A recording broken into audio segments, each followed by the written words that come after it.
Hello everybody, today is October 5th, 2022. It's 3 p.m. here in Lviv, it's 2 p.m. in Berlin, 1 p.m. in London, and 8 a.m. in the morning in Atlanta, United States.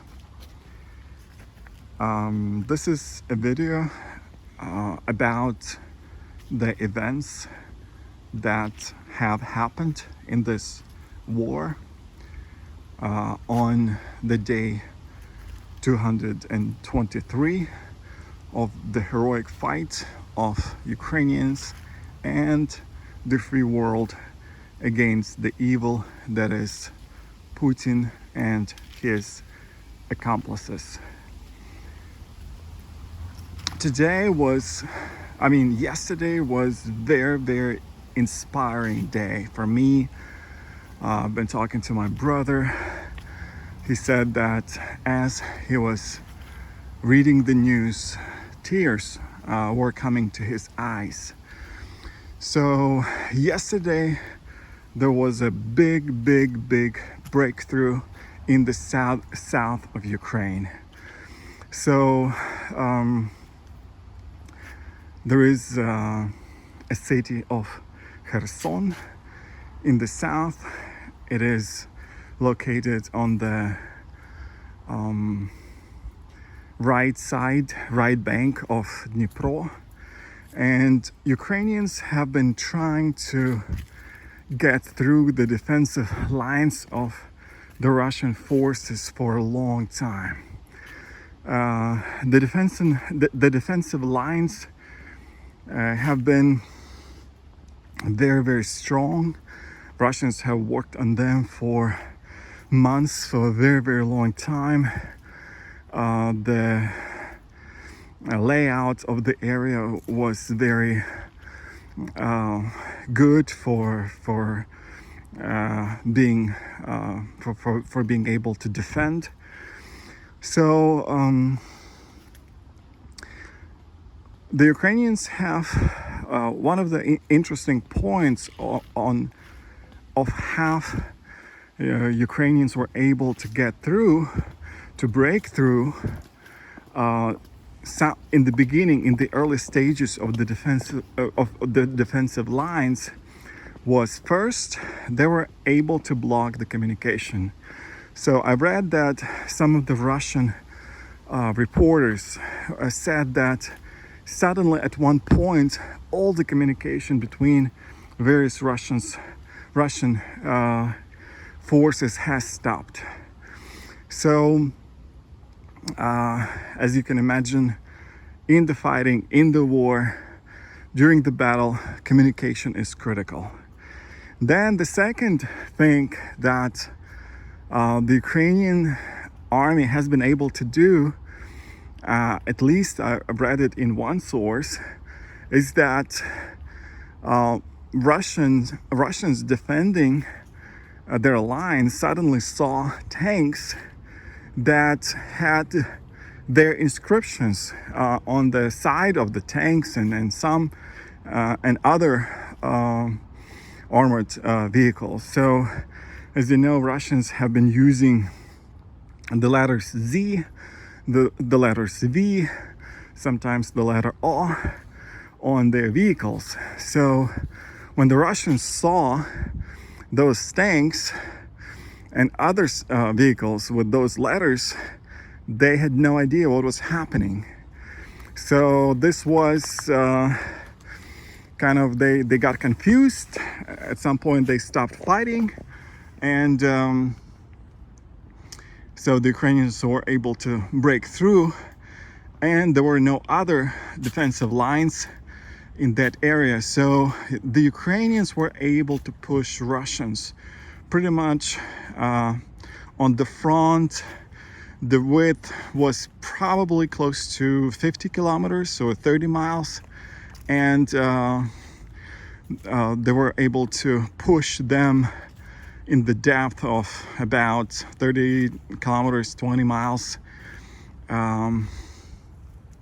So I read some Russian correspondents, and they said that there were no other defensive lines all the way to the river of Dnipro. They were panicked. So Kherson, the city of Kherson, is the capital of the state or region of Kherson. And Russians have recently said that Kherson region is now part of Russia. So you can imagine what a fact, how striking it would be for Russians to lose Kherson. And at this point, it seems that there is really not that much that can hold Ukrainians from pushing in the near future to Dnipro and then pretty much encircling Kherson. And some people say that there's a very good chance that by the end of the October, the whole right bank of the river of Dnipro, on which Kherson is located and big part of Kherson region is located, that it would be liberated. So if that were to happen, that would be huge achievement. And again, we've been waiting for Ukrainians to advance in that part of Ukraine for a long time. It seemed that it was very difficult, pretty much impossible. And then yesterday we saw this breakthrough. So very encouraging. I'm very happy about that. Also, we did see some movement of the Ukrainian forces in the eastern part of Ukraine, in Luhansk region. Recently, all of the Kharkiv region has been liberated, and it seems right now that Russians do not have any defensive lines in Luhansk region. So Ukrainian army is moving east towards the town of Svatovo. It looks like it may be encircled soon. And so hopefully it's going to be pretty easy for Ukraine to liberate huge part of Ukraine, which is Luhansk region. It's pretty large, pretty big. And in the central and northern part of Luhansk, there are any or very little of Russian defensive lines. So very good news yesterday. On the 223rd day of the fight against invasion, very good news. I was very happy yesterday. So now another good news was that Ukraine did receive another package of the assistance from the United States in the amount of $625 million. Ukraine has been promised to receive 4 more HIMARS. HIMARS, if of course you may know, is the weapons that have become a game changer in this war. Rockets that fly 50 miles, 80 kilometers. Rockets that are very precise, able to hit their targets very fast. Russians were not able to intercept them. And Russian soldiers are really panicking. You know, one of the things in the war is the morale of the units of the army, and this is something that is extremely demoralizing to the soldiers. They're just giving up. So 4 more HIMARS We have also, I think, there will be provided like 15 155 millimeter cannons, or and some other artillery shells, and other equipment. So really, without the United States, Ukraine would no longer exist. There's absolutely no doubt about it. United States is not the only country that is helping Ukraine. Right now, other European countries, pretty much every other European country, is helping Ukraine, as well as Canada, as well as Australia,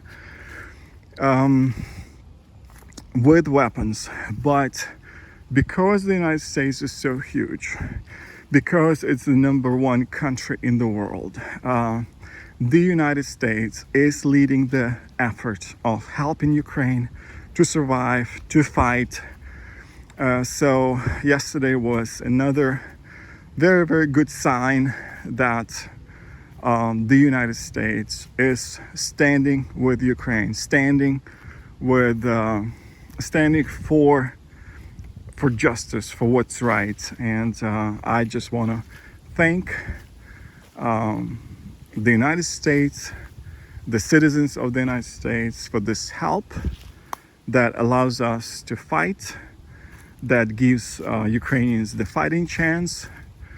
And hopefully very soon we will see the victory, not just of Ukraine, but of the whole free world. I hope it happens very soon. So those two news, as far as the fighting in Ukraine that have happened yesterday.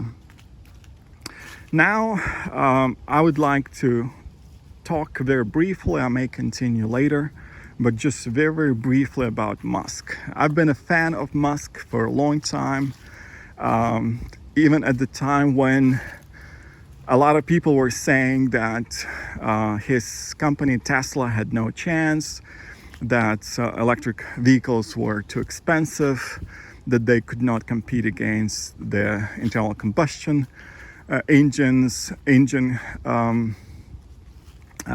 the stock of Tesla was very, very heavily shorted.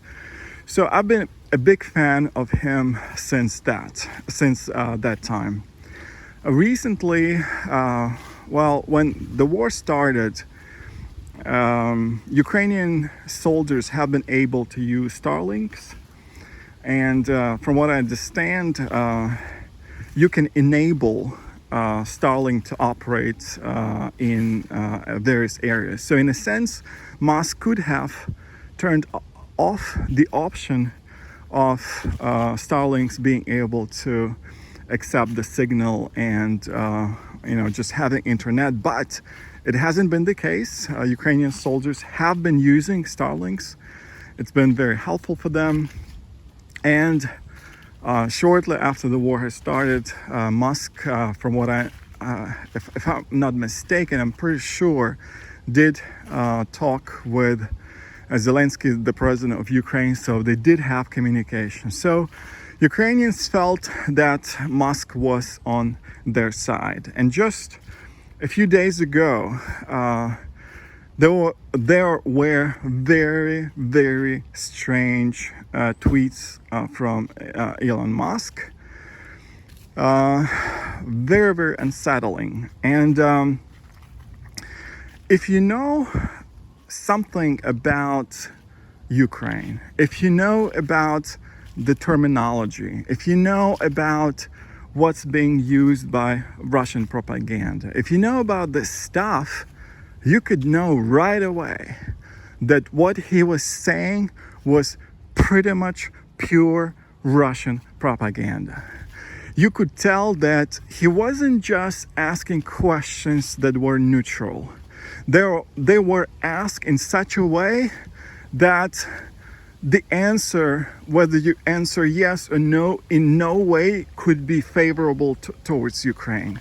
So in a sense, he was asking something like, Okay, so are you a rapist or are you a killer? Something like that, you know? So if you answer one or second, you know, you're still guilty. So, and this is my view, but it's not only my view, it's the view of some of the very top analysts about Russian propaganda and the ways Russian work. They said that clearly, absolutely, Musk must have had some type of communication with a Russian agent, whether he knew it or not. So there has been the speculation that maybe Musk got a girlfriend who is a Russian agent and maybe she fed him that information. Nobody really knows. Very, very strange. It was very weird to read Musk to say what he was saying. And maybe we can talk about this subject later, about Ukraine, about Crimea, about all of this stuff. But, you know, it's so crazy, it's so weird. So he says, you know, after Russia destroys, pretty much flattens the cities in Ukraine, conquers, people flee, you know, hundreds and hundreds of thousands of people just fled those areas. Very few remained. So they supposedly conducted some kind of referendum. It's like conducting a referendum in the concentration camp. You know, Russia is so, I mean, they just kill people who slightly disagree with them. They torture people. So all of this stuff about referendum that supposedly Russia conducted is just crazy.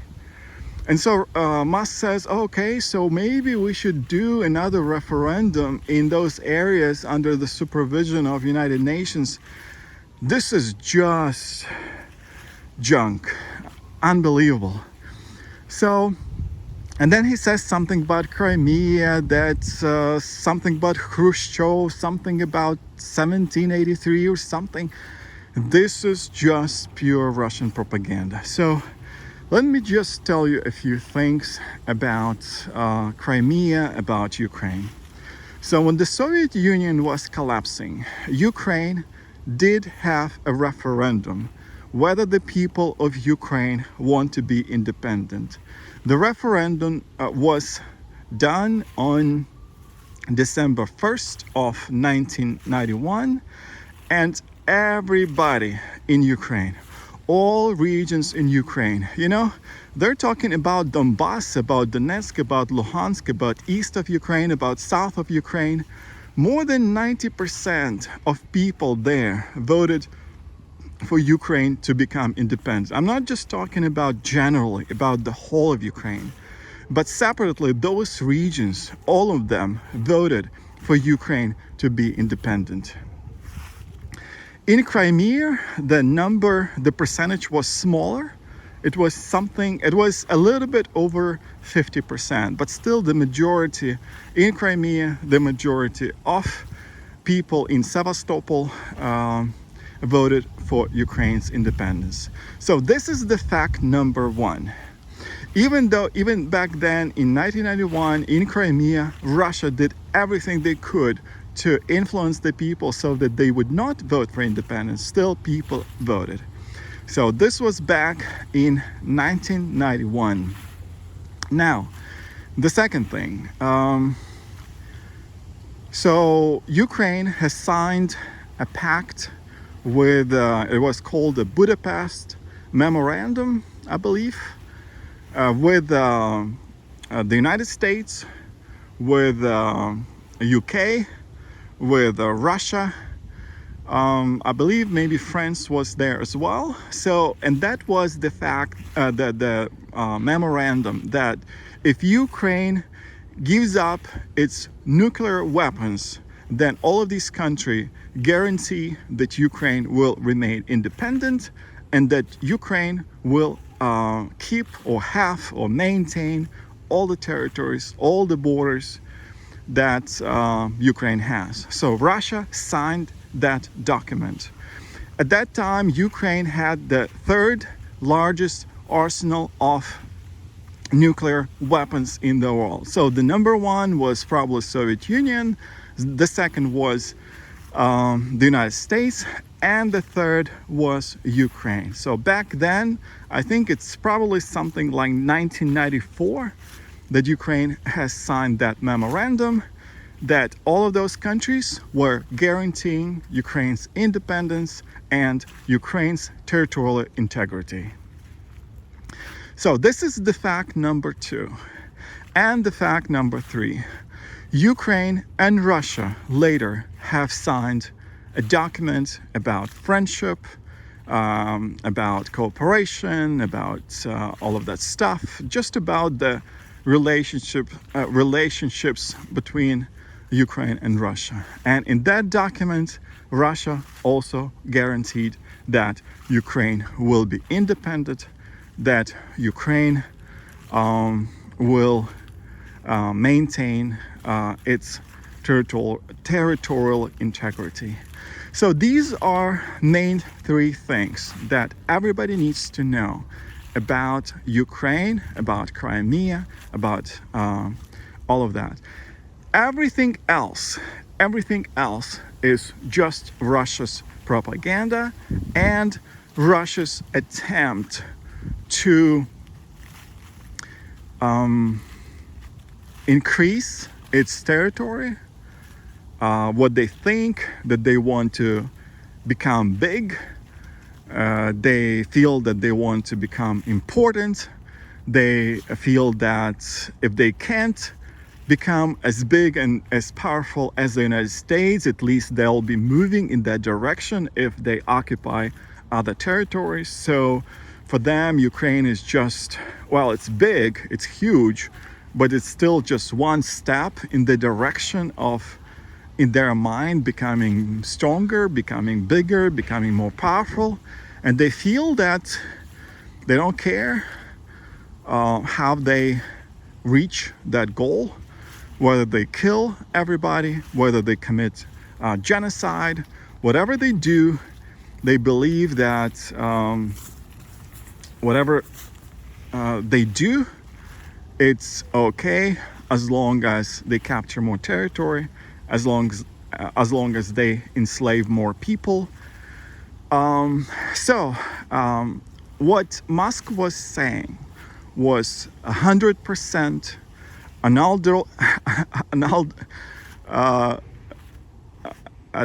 unadulterated propaganda.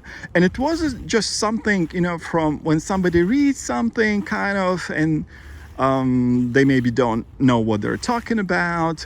No, the exact talking points, the things he was saying, the phrasing that he was using was absolutely somebody who did have a contact with a Russian. Okay, it was slippery here and I kind of fell. Sorry about that.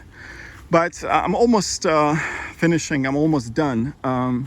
So he was saying absolutely 100% Russian propaganda. I mean, it was just amazing. It was incredible. I couldn't believe that. It was very sad to me. I kind of felt, being stabbed in the back because, like I said, I liked Alan. I thought that, his thing, what he's doing with EVs, I felt that Ukraine should be really putting up the monuments, to Elon Musk, because his EV revolution is something that the world is moving to very, very quickly. And by 2030, by 2035, we will not be using cars that would run on gas. It will be electric. Absolutely, there is no doubts about that. And also his part of Tesla, what he's doing with energy storage, that's huge as well. You can get